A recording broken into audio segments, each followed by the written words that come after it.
ओम नमः शिवाय। आज हम आपको सुनाने जा रहे हैं महाशिव पुराण का श्रीरुद्र संहिता का द्वितीय खंड का 32वां अध्याय, जो है शिवजी का क्रोध।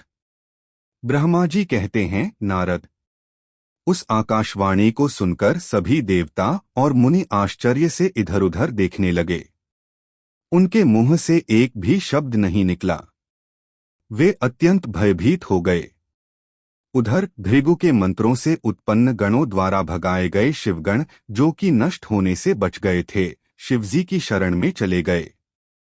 वहां पहुंचकर उन्होंने प्रभु को हाथ जोड़कर प्रणाम किया और वहां यज्ञ में जो कुछ भी हुआ था उसका और सती के शरीर त्यागने का सारा वृत्तांत उन्हें सुनाया।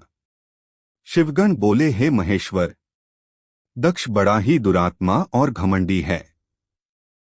उसने माता सती का बहुत अपमान किया। वहां उपस्थित देवताओं ने भी उनका आदर सत्कार नहीं किया। उस घमंडी दक्ष ने यज्ञ में आपका भाग भी नहीं दिया। हे प्रभु, दक्ष ने आपके प्रति बुरे शब्द कहे। आपके विषय में ऐसी बातें सुनकर माता क्रोधित हो गईं और उन्होंने पिता की बहुत निंदा की। जब दक्ष ने उनका भी अपमान किया तो वे शांत होकर सोचने लगीं। फिर उन्होंने वहां उपस्थित सभी देवताओं और मुनियों को फटकारा जिन्होंने आपका अनादर किया था। उन्होंने कहा कि शिव निंदा सुनकर मैं जीवित नहीं रह सकती। यह कहकर उन्होंने योगाग्नि में जलकर अपना शरीर भस्म कर दिया। यह देखकर बहुत से पार्षदों ने माता के साथ ही अपने शरीर की आहुति दे दी। तब हम सब शिवगण उस यज्ञ को विध्वंस करने के लिए तेजी से आगे बढ़े, परंतु भृगु ऋषि ने मंत्रों द्वारा गणों को उत्पन्न कर हम पर आक्रमण कर दिया। हम में से बहुत से गणों को उन भृगु के गणों ने मार डाला। तब वहां आकाशवाणी हुई जिसने कहा कि दक्ष, तुम्हारा अंत अब निश्चित है तथा जो भी देवता एवं मुनि तुम्हारा साथ देंगे वे भी पाप के भागी बनकर मृत्यु को प्राप्त होंगे। यह सुनकर सभी उपस्थित लोग वहां से चले गए और हम यहाँ आपको इस विषय में बताने के लिए आपके पास चले आए। हे कल्याणकारी भगवान शिव, आप उस महादुष्ट अधर्मी दक्ष को उसके अपराध का कठोर दंड अवश्य दें। यह कहकर सभी गण चुप हो गए। ब्रह्मा जी बोले, हे नारद, अपने पार्षदों की बातें सुनकर भगवान शिव ने उस यज्ञ की सारी बातें और जानकारी जानने के लिए तुम्हारा स्मरण किया। उनके स्मरण करते ही तुम वहां जा पहुंचे और भक्तिभाव से नमस्कार करके चुपचाप खड़े हो गए।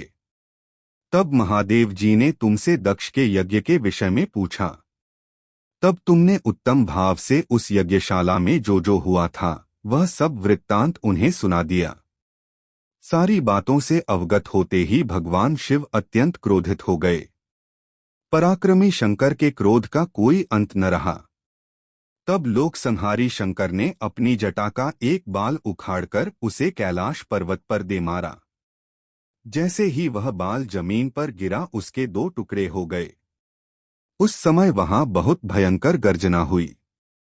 बाल के प्रथम भाग से महापराक्रमी महाबली वीरभद्र प्रकट हुए, जो समस्त शिवगणों में शिरोमणि हैं।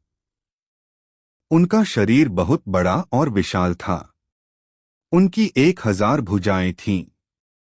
उस जटा के दूसरे भाग से अत्यंत भयंकर और करोड़ों भूतों से घिरी हुई महाकाली उत्पन्न हुई।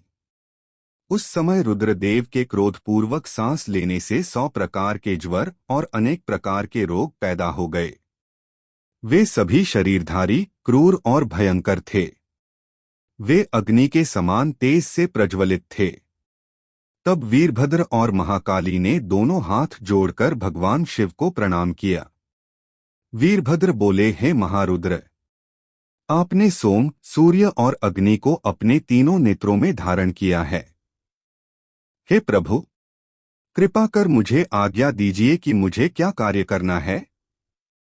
क्या मुझे पृथ्वी के सभी समुद्रों को एक क्षण में सुखाना है या संपूर्ण पर्वतों को पीसकर पल भर में ही मसलकर चूर्ण बनाना है। हे प्रभु, मैं इस ब्रह्मांड को भस्म कर दूं या मुनियों को जला दूं। भगवान, आपका आदेश पाकर मैं समस्त लोकों में उलट पुलट कर सकता हूं। आपके इशारा करने से ही मैं जगत के समस्त प्राणियों का विनाश कर सकता हूँ। आपकी आज्ञा पाकर मैं इस संसार में सभी कार्यों को कर सकता हूँ। हे प्रभु, मेरे समान पराक्रमी न तो कोई हुआ है और नहीं होगा। भगवान, आपकी आज्ञा से हर कार्य सिद्ध हो सकता है। मुझे ये सभी शक्तियां आपकी ही कृपा से प्राप्त हुई हैं। बिना आपकी आज्ञा के एक तिनका भी नहीं हिल सकता है। हे करुणा निधान, मैं आपके चरणों में प्रणाम करता हूँ। आप अपने कार्य की सिद्धि की जिम्मेदारी मुझे सौंपिए। मैं उसे पूर्ण करने का पूरा प्रयास करूंगा। हे प्रभु, आपके चरणों का मैं हर समय चिंतन करता रहता हूँ। आपकी भक्ति परम उत्तम है। आप बिना कहे ही अपने भक्तों की समस्त इच्छाओं को पूरा करके उन्हें मनोवांछित और अभीष्ट फल प्रदान करते हैं। आप भक्त वत्सल हैं। भगवान, मुझे कार्य करने का आदेश दें तथा साथ ही उस कार्य की सफलता का भी आशीर्वाद दें। ब्रह्मा जी बोले, हे मुनिश्रेष्ठ, वीरभद्र के ये वचन सुनकर शिवजी को बहुत संतोष हुआ तथा उन्होंने वीरभद्र को अपना आशीर्वाद प्रदान किया। भगवान शिव बोले, पार्षदों में श्रेष्ठ वीरभद्र, तुम्हारी जय हो। ब्रह्मा जी का पुत्र दक्ष बड़ा ही दुष्ट है। उसे अपने पर बहुत घमंड है। इस समय वह एक बहुत बड़ा यज्ञ कर रहा है। उसने उस यज्ञ में मेरा बहुत अपमान किया है। मेरी पत्नी ने मेरा अपमान होता हुआ देखकर उसी यज्ञ की अग्नि में अपने शरीर को भस्म कर दिया है। अब तुम सपरिवार उस यज्ञ में जाओ। वहां यज्ञशाला में जाकर तुम उस यज्ञ को विनष्ट कर दो।